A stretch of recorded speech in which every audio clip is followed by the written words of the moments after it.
Hello and welcome to the World of Project Management podcast. When simplicity is revolutionary, have you ever gotten lost in the endless, overwhelming, and stressful behind the schedule checklists? Here's the sad truth.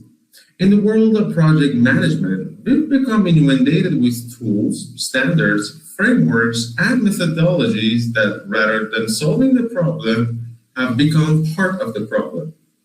In this episode, we are joined by a man who believes project management shouldn't be a bureaucratic torture. Frank, one of the brains behind the global OMIMO movement, joins us from Belgium to talk about the art of deletion.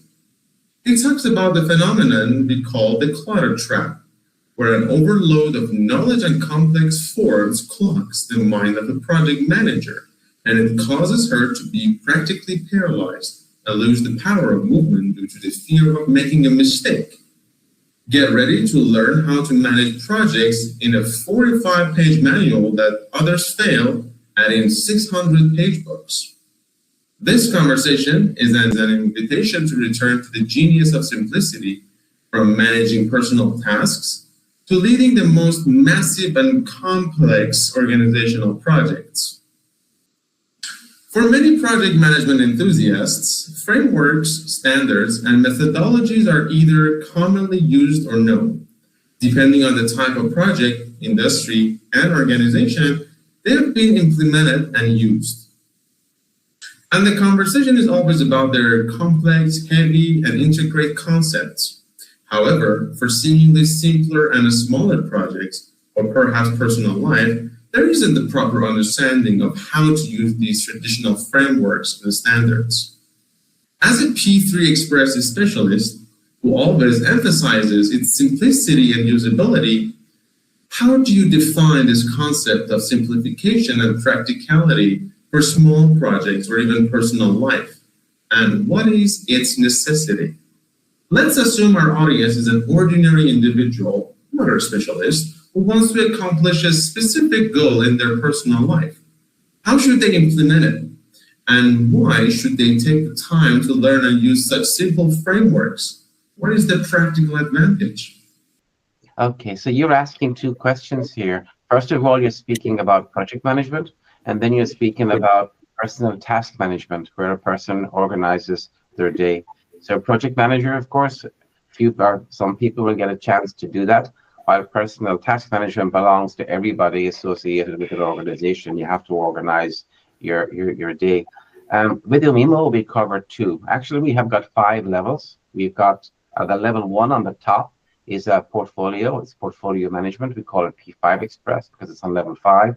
Then we have program, which is P4express. Then on level 3, which is project management, we have P3express and micro P3express. We've got 2 frameworks. And in the future, we will have P2express for team management. And then on number 1, which you're also interested in, I think it's the main topic for today, is P1express. It's about personal task management, how to organize your day and your future tasks and keep an overview of what you're trying to do from your own point of view and not from a project point of view. Did I answer your question correctly, or did I leave something out? You believe that traditional project management training leaves people more confused than before, perhaps because they are confronted with a vast number of things they don't know, leading them to think they must consider everything for a project to success.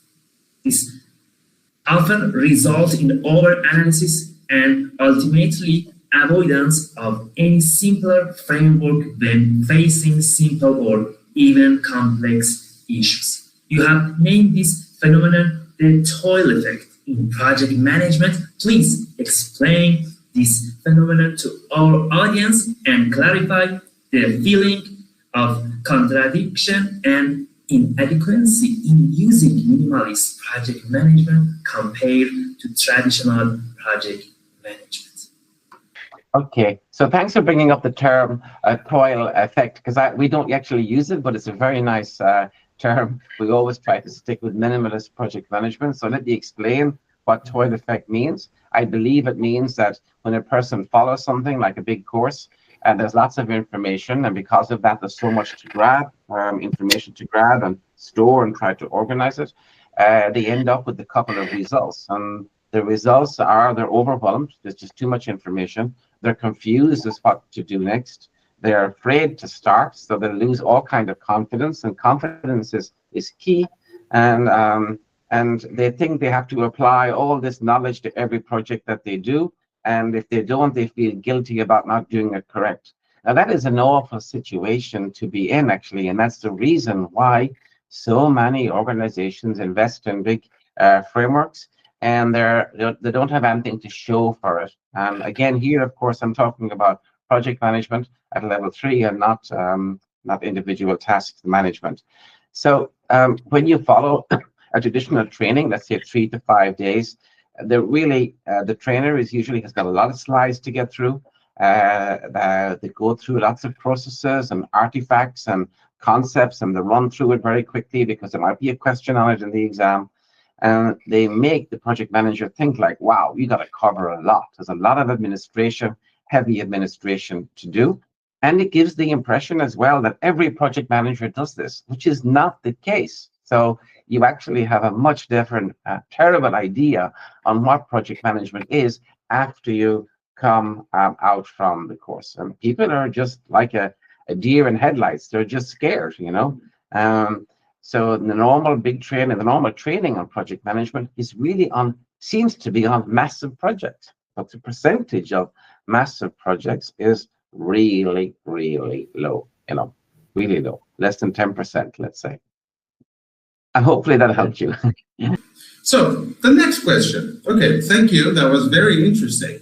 Thanks. All right, the next question. One of the perpetual concerns in both complex and simple projects is the generation of reports or informational documents that are seemingly created to better control the project's status and progress. But in reality, they add little value and are merely time-consuming. With your minimalist approach, you eliminate many of these activities. If you were to simulate this simplification actually in everyday or personal project management, how can we identify and eliminate activities that consume a lot of energy but yield little output?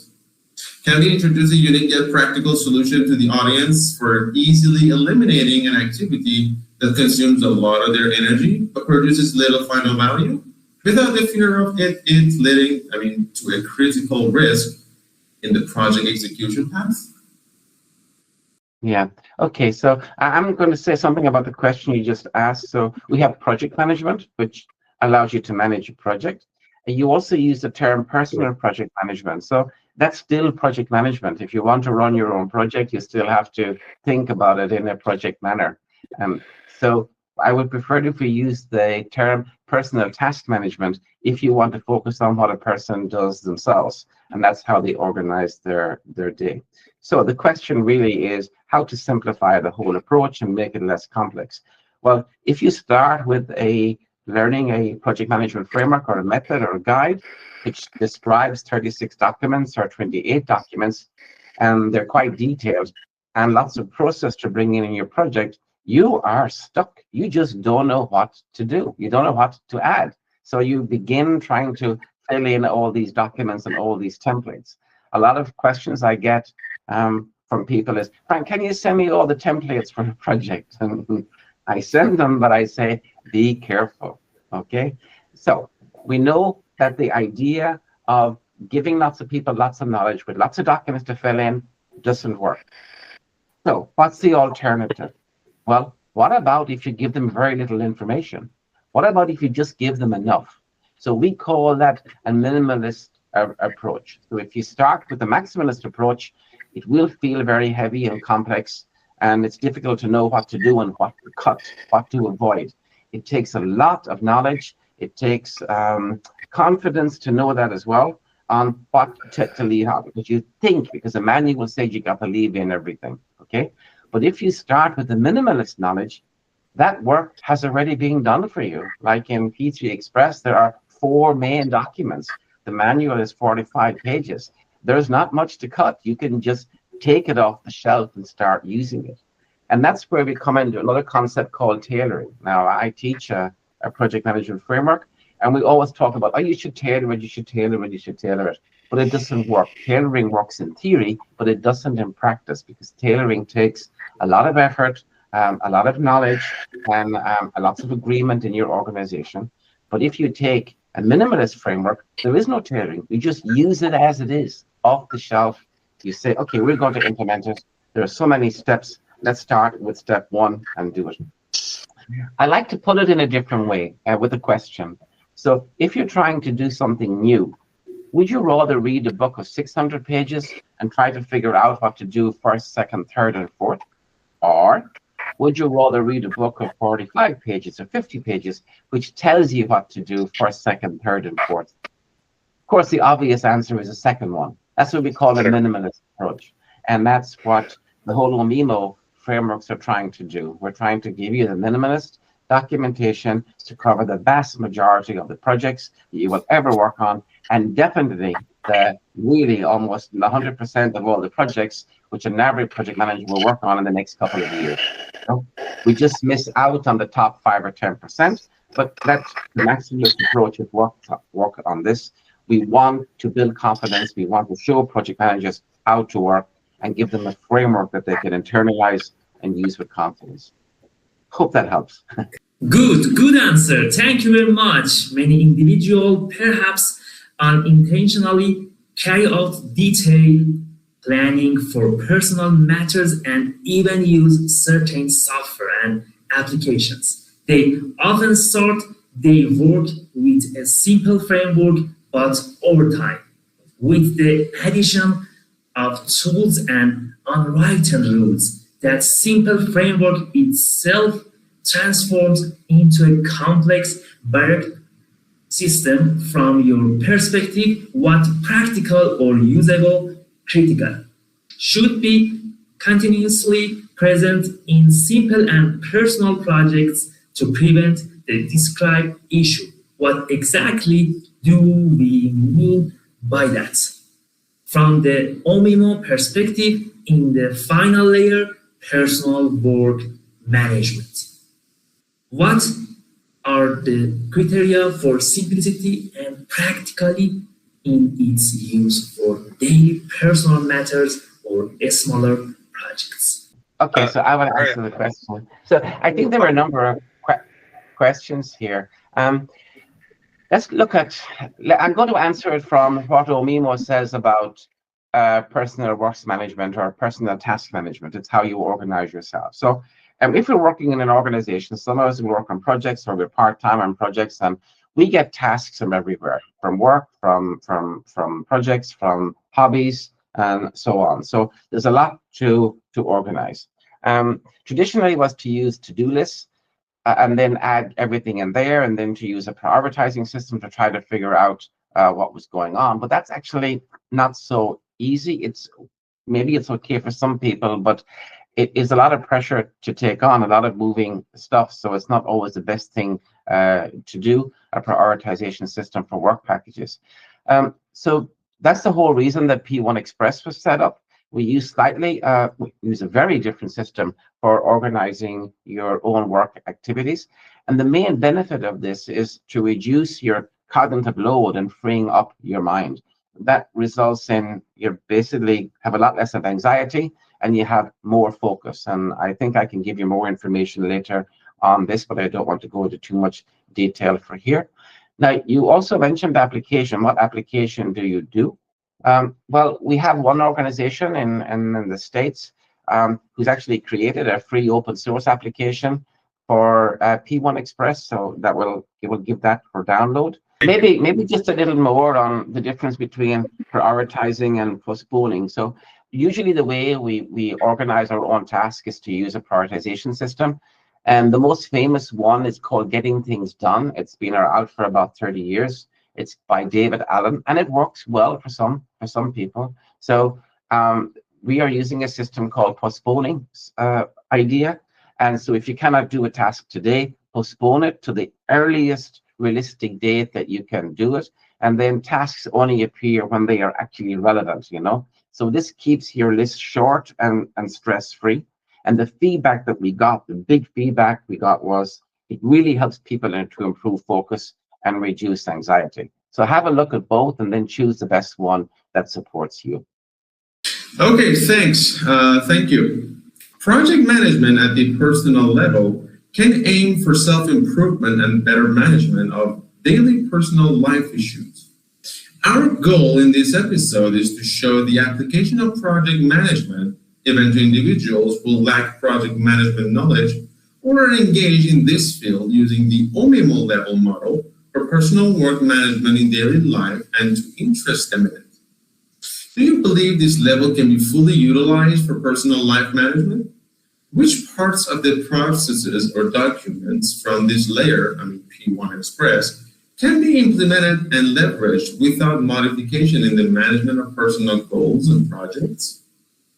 Okay, so I have to change your question because you spoke about personal project management. So you actually meant personal task management, is how to organize your own tasks, and it includes your own goals and what you want to get across.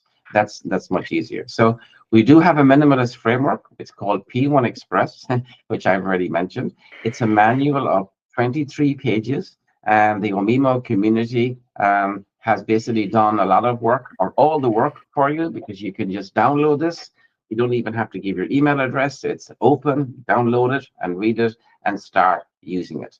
And then we remind you each year you have to focus on what your high-level goals are. Think about your high-level goals for the next year. Then each month you realign with your high-level goals to make sure that you're on track.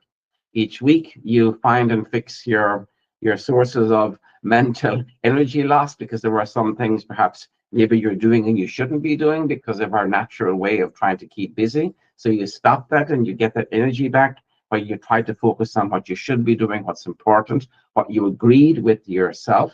And then each day we remind you to spend a little time planning your next day, identify the tasks for the next day, and then choose your daily tasks and close them when they're actually done.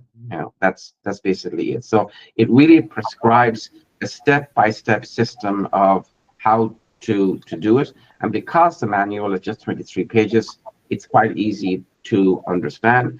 It's always a good idea as well to try to find somebody else that's using it, P1express, because you can talk to them and say, hey, how are you doing it? This is how I've set it up, and I'm using that open source tool, which I found, which Frank told me about, or I've created my own one in Gemini 3. And how are you doing it? How are you filling in the data? How long do you plan planning your next day? Okay, and that's it. And maybe even form a user group or have maybe a future podcast where you invite 2 or 3 people to give their feedback on using P1express. That would be good, because I represent, I'm a volunteer or contributor with OMIMO, but it's always good to get feedback from real users as well. Let's first look at what change management means, because you've used the term change management. So change management can mean 2 different things. It can mean organizational change management. So for example, getting the organization to roll out a new product to make sure that people will support it and use it and be pleased to do so. Okay, that's what's generally meant by change management, and it happens at the portfolio level. It happens way above project management. But in your question, you also mentioned the CAP process, the CAP, or the change authority process, or the change authority board. So you're talking about change control or change request management, how to handle changes within a project. I think that's what you're mentioning. And there are 2 types of way to do changes, either during the project or into service management. Once the product goes into production, you can then set up a CAB in order then to look at new additions of functionality that should be added. So I think that you're asking what can we offer? And for this, I'm going to step up into project management layer, because P1express does not really handle change control. So how do we handle changes, change requests within P1express at the project management level? I'm not sure who it was, but one of the groups within OMIMO, they come up with a fantastic idea. They said, if you look at the majority of people, the way they run projects, they have lots of different documents, and they have a document for a risk management register, and they put a lot of effort into this. They have a document for lessons and for issues and for change requests and a decision log. And that's a lot of documents and different data. But what if somebody said to you, all this information is very much in common? So I have to give you an example, okay, for this. So let me do that. Let's say that you have a new project and you think of a risk. And so you describe the risk in very simple terms, because to make it complex just doesn't work. You're only feeding your own ego if you do that. You can describe the risk in a very, very easy way. Then, after, let's say, 2 months, that risk comes alive. Now it becomes an issue. It's the very same data, but the type has changed from risk to issue, okay? And in the original risk management view, or when we try to examine, we've looked at a way to solve this. So actually, we have included some change request options in there as well on how to go about solving it. And then in the future, after the project, we can see, hey, this is a useful lesson for next project that we do. So you can see the same information was a risk, an issue, a change request, and a lesson. And if you continue to use that in the project itself, it could become an improvement. And basically, you just gather some simple fields like what's the cause, what's the event, what actually happened, or what will happen, what's the impact on the project, what our response is to that, who's the person who will follow up on that, the date of identification, and the current status, if it's closed or is it still open. That's it. And that's sufficient for 95% of the projects that exist today, really. Yeah. Now, again, there are some people, there are some people that want to make everything over complex, so they'll focus on the 5%. But let's not do that, because then if you do that, you should only speak to people in your domain. Like if you're running big gas projects, you should talk to somebody who has written lots of detail about gas projects. But the majority of project managers don't work on very large gas installations, The nature of small and personal projects is often highly dynamic, with many changes occurring midway. One could argue that a weakness of simple frameworks is the improper execution of change management. In minimalist frameworks, what is the main mechanism for effective change management, replacing long and formal processes? How can an individual or a small team leverage the simplicity of their framework to quickly and easily absorb change into their plan instead of resisting it? P1express sits on its own. So some items will feed down from level 2 or level 3 down into what you've got to do yourself. But the majority of the tasks which you do yourself can come from other areas as well. Maybe you're working on multiple projects. Maybe you're only working on part-time of a project. But if you get a task from a project, then of course it's good to log that, to have an overview of what you do, to plan it, know the postponing date, so the max postponing date that you can use, and finish it. So one thing about OMIMO as well is that all modules can be used on their own. So if an organization decides today, okay, if we want to start with OMIMO, so everybody starts with P1express. That's fine. You don't have to use all of the layers, and that works. That works fine. And just a reminder of the value of P3express. It really helps to use your mental overload, because today we just got so much stuff to do. So you really need time to think and to calm down, and that helps you a lot. In the second thing it does, it prevents really long, impossible to-do lists. Writing to-do lists is fantastic. It's so easy. You write long to-do lists, but they are items which just go in there that never see the light of day again. And then you just get fed up and you throw it away and go back to paper because you cannot do it. So tasks become buried, and that's not good. So it's better off to work with a framework like that, which basically teaches you better how to organize your own tasks. Okay, that's it. And because it's got a built-in yearly, monthly, and weekly cycles, it really helps you to think about the future as well and take a step back to see, am I doing my own personal task management in a good way? OMIMO defines a set of project-related management modules in 5 layers, starting from the highest layer, portfolio management, and ultimately reaching the 5th layer, personal work management. All questions were asked specifically about the personal work management layer. Does this approach change our perspective or integrating project management into daily life?